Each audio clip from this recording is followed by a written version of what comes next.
हम fitness generally बात करें तो हम हमेशा पूछते हैं कि फ़िटनेस किस चीज़ के लिए है। 10 किलोमीटर वॉक करने के लिए फ़िटनेस है, या फिर 2.5 किलोमीटर तक साइकिलिंग करने की फ़िटनेस है, या फिर रोज़मर्रा की काम करने की फ़िटनेस बिना थके हुए। तो जो भी फ़िटनेस हमारी होती है वो किसी एक काम से रिलेटेड होती है। जो इंसान 10 किलोमीटर तक वॉक आराम से कर सकता है वो 10 किलोमीटर तक रन नहीं कर सकता बिना थके हुए। तो इसलिए फ़िटनेस एक एक्टिविटी से रिलेटेड होती है। इस चीज़ को खुद भी किसी दिन चेक कर सकते हैं। आप रोज़ अपनी ज़िंदगी में बहुत सारे काम करते होंगे बिना थके हुए, लेकिन किसी दिन अब जब शॉपिंग जाते हैं तो जिसमें आप कुछ नहीं कर रहे हैं, सिर्फ एक शॉप से दूसरी शॉप में ही जा रहे हैं, तो वापस आने के बाद थकान होती है। उसका सिंपल रीज़न है कि आपको बॉडी को वो एक्टिविटीज़ करने की आदत नहीं है, तो इसलिए थकावट होती है। इसका रीज़न है अडैप्शन। एक स्पोर्ट्स साइंस में टर्म यूज़ होती है जिसमें अगर हम एक ही एक्टिविटी को बार बार रिपीट करते हैं तो बॉडी को सिग्नल्स मिलते हैं और वो कंजर्वेशन मोड में आ जाती है। उसमें इन्वॉल्व जितने भी सिस्टम्स होते हैं, मसल सिस्टम्स या एनर्जी सिस्टम्स, वो सारे के सारे ज़्यादा एफिशिएंटली काम करना शुरू करते हैं और एनर्जी कंजर्व होती है। सिंपल तरीके से बोला जाए तो आप थकान महसूस करना बंद कर देते हैं। इसी तरीके से अलग अलग स्पोर्ट्स में अलग अलग मूवमेंट्स होती हैं, एक्टिविटीज़ होती हैं, तो एथलीट ट्रेनिंग में ट्राई करता है कि बार बार उसकी प्रैक्टिस की जाए ताकि उसको थकावट होनी बंद हो जाए, ताकि वो अपने गेम प्लान और अपनी टेक्निक को अच्छे से एग्जीक्यूट कर पाए। और जो एथलीट ये ज़्यादा अच्छे से करेगा उसकी परफॉर्मेंस बढ़िया होगी। तो इस तरीके से अलग अलग स्पोर्ट्स की मूवमेंट्स को देख के, फास्ट हैं या स्लो हैं या कॉम्बिनेशन है, उसको देख के हम अलग अलग स्पोर्ट्स में कौन सी एबिलिटीज़ चाहिए होगी ये हम डिसाइड कर सकते हैं। तो इसी के बेसिस पे हमने स्पोर्ट्स को डिफरेंट कैटेगरीज में डिवाइड किया है। तो पहला है स्पीड एंड पावर स्पोर्ट्स। जैसे कि नाम से ही पता लगता है, ये शॉर्ट ड्यूरेशन एक्टिविटीज़ होती हैं जो 15-20 सेकंड में सब कुछ ख़त्म हो जाता है पूरा बिना कोई ब्रेक के, और इसमें स्पीड और पावर एलिमेंट बहुत ज़्यादा होता है, एक्सट्रीम अमाउंट में।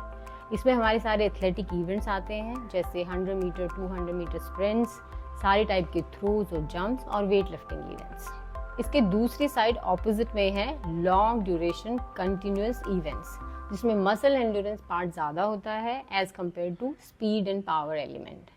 इसमें हमारे मिडिल डिस्टेंस और लॉन्ग डिस्टेंस रन्स आते हैं, साइकिलिंग, रोइंग एक्सेट्रा।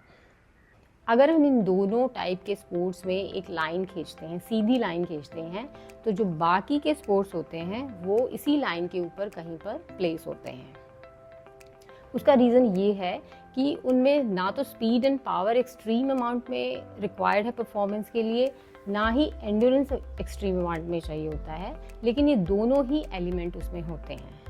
जैसे कि लॉन्ग ड्यूरेशन मैचेस हो गए या फिर बाउट्स हो गए जिसमें फास्ट मूविंग एक्टिविटीज़ होती हैं, लेकिन जो पूरा मैच होता है वो एक ड्यूरेशन के लिए स्ट्रेच्ड आउट होता है। तो उसके लिए आपको स्टेमिना भी चाहिए और स्पीड एंड पावर भी होनी चाहिए। जो मिक्स स्पोर्ट्स हैं उनमें इन दोनों की ही अलग अलग लेवल में ज़रूरत है।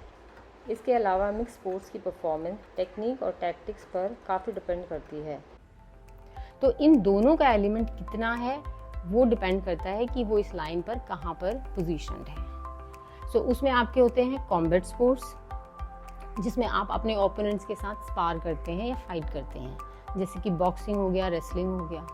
इसमें एंड्योरेंस चाहिए होती है क्योंकि कई बाउट्स होते हैं, और उसके साथ साथ हर बाउट में स्पीड एंड पावर एलिमेंट बहुत ज़्यादा होता है। तो ऑल्दो दोनों चाहिए होते हैं, लेकिन इसमें स्पीड एंड पावर एलिमेंट ज़्यादा है, इसलिए ये लाइन में स्पीड एंड पावर स्पोर्ट्स की तरफ ज़्यादा है। नेक्स्ट है आपका रैकेट स्पोर्ट्स, जिसमें टेनिस, बैडमिंटन, स्क्वॉश एक्सेट्रा आते हैं। अगर आप इनकी मूवमेंट्स को या फिर इनकी एक्टिविटीज़ को देखते हैं तो आपको पता लगता है कि इसमें फास्ट मूविंग रैलीज होती हैं जिसमें आपको स्पीड एंड पावर की रिक्वायरमेंट होती है, लेकिन दो रैलीज के बीच में एथलीट को थोड़ा रेस्ट भी मिलता है। तो और आफ्टर एवरी रेस्ट आपको नेक्स्ट रैली के लिए रेडी होना पड़ता है। तो इसलिए रिकवरी पार्ट जो है सबसे ज़्यादा इम्पॉर्टेंट और क्रिटिकल होता है, और उसके लिए बहुत हाई क्वालिटी एंड्योरेंस चाहिए।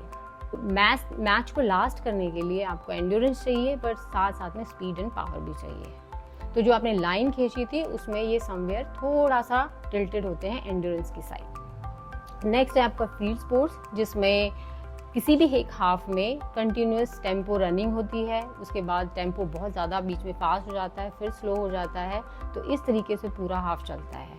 तो देखा जाए तो इसमें दोनों ही एलिमेंट ऑलमोस्ट इक्वल हैं, स्पीड एंड पावर और एंड्योरेंस एलिमेंट, इसलिए लाइन पे ऑलमोस्ट मिडिल में लाई करते हैं। सो जैसे कि आपने देखा कि हमने अलग अलग स्पोर्ट्स को सिमिलर एक्टिविटीज़ और मूवमेंट्स को देखते हुए कैटेगरीज में डिवाइड किया है। आप देख सकते हैं कि कुछ स्पोर्ट्स का स्पीड और पावर एबिलिटीज़ की तरफ ज़्यादा झुकाव है और कुछ का एंड्योरेंस की तरफ। तो आपने देखा कि सारे स्पोर्ट्स को अलग अलग कैटेगरीज में डिवाइड कर सकते हैं। हर स्पोर्ट्स के अलग अलग पार्ट्स होते हैं और उनमें डिफरेंट डिफरेंट मूवमेंट्स होते हैं और इन मूवमेंट्स के लिए स्पीड, पावर और एंड्योरेंस अलग अलग प्रोपोर्शंस में यूज़ होती है। अगर आप बॉक्सर हैं तो आपको पता है कि वो मिक्स स्पोर्ट्स हैं। फास्ट मूवमेंट के साथ साथ आपको एंड्योरेंस पे भी काम करना पड़ेगा। इसके लिए कंटिन्यूस प्लायोमेट्रिक्स के साथ साथ कंटिन्यूस एंड्योरेंस सेशंस भी इंक्लूड करने पड़ेंगे। अगर आप बैडमिंटन खेलते हैं या फील्ड स्पोर्ट्स में हैं तो आपको एंड्योरेंस के साथ साथ स्पीड इंटरवल ट्रेनिंग भी अपने ट्रेनिंग में इंक्लूड करनी पड़ेगी। तो जब भी आप ट्रेनिंग करते हैं तो जो ये इंडिविजुअल डिफरेंसेस हैं इनको ध्यान में रखकर ट्रेनिंग प्लान करनी चाहिए। तो इसी तरीके से अपनी कैटेगरी को समझकर, अपने स्पोर्ट्स की यूनिक रिक्वायरमेंट्स को जानकर अगर आप स्पोर्ट्स फिटनेस तैयार करेंगे तो आपकी परफॉर्मेंस बढ़ेगी। Thank you for watching.